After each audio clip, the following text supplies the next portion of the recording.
Assalamualaikum warahmatullahi wabarakatuh. Perkenalkan, nama saya Rahayu Surya Bakar, NIM 18043140.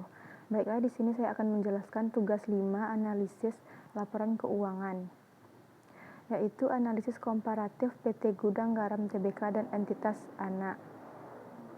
Baiklah, saya akan menjelaskan sedikit gambaran dari perusahaannya, yaitu nama dari perusahaan ini yaitu PT Gudang Garam Tbk Perseroan, yang semula bernama PT Perusahaan Rokok JAP Gudang Garam Kediri PT Gudang Garam.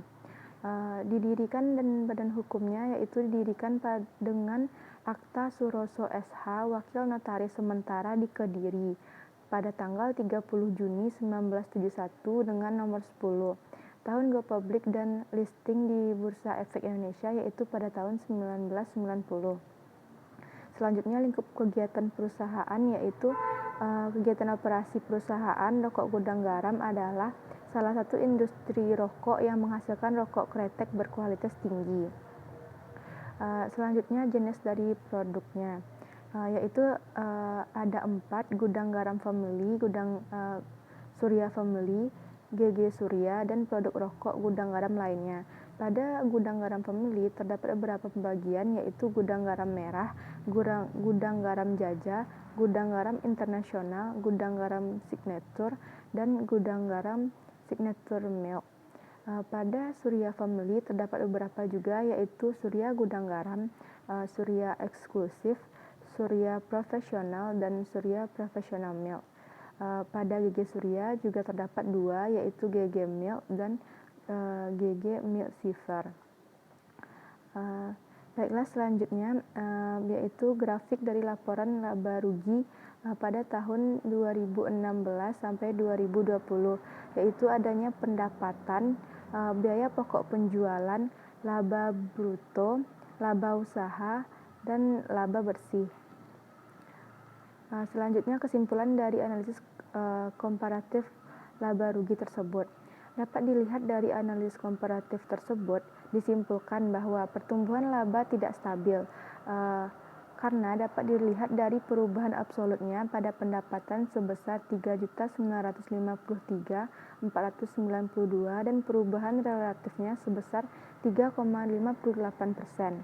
Perubahan absolut pada beban pokok penjualan sebesar negatif 9.348.503 dan pada perubahan relatifnya sebesar 10,65%. Perubahan absolut pada laba bruto sebesar negatif 5.395.011 dan perubahan relatifnya sebesar negatif 23,68%. Perubahan absolut pada laba usahanya sebesar negatif Rp5.027.235 dan perubahan relatifnya sebesar negatif 33,35%. Perubahan absolut pada laba bersih yaitu sebesar negatif Rp3.222.975.005 dan perubahan relatifnya sebesar negatif 29,71%. Selanjutnya yaitu grafik laporan analisis laporan posisi keuangan pada tahun 2016 sampai 2020. Dapat dilihat ada total aset, total liabilitas, dan total ekuitas. Penjelasan dari kesimpulannya yaitu dilihat pada analisis komparatif tersebut, disimpulkan bahwa pertumbuhan total aset perusahaan mengalami penurunan sebesar Rp455.865 atau negatif min 0,58%. Hal ini terjadi karena pertumbuhan total aset lancar yang mengalami penurunan sebesar min 2.543.204 atau min 4,88% dan pertumbuhan total aset non lancarnya yang mengalami penurunan sebesar 2.087.339 atau 7,86%.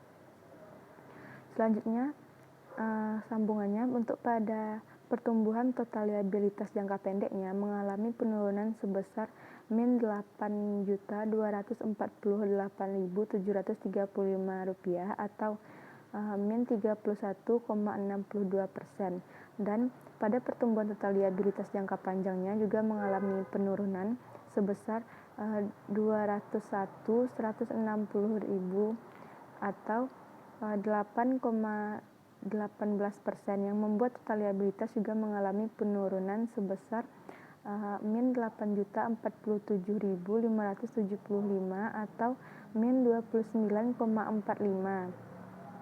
Selanjutnya, pada pertumbuhan total ekuitas mengalami kenaikan sebesar 7.591.710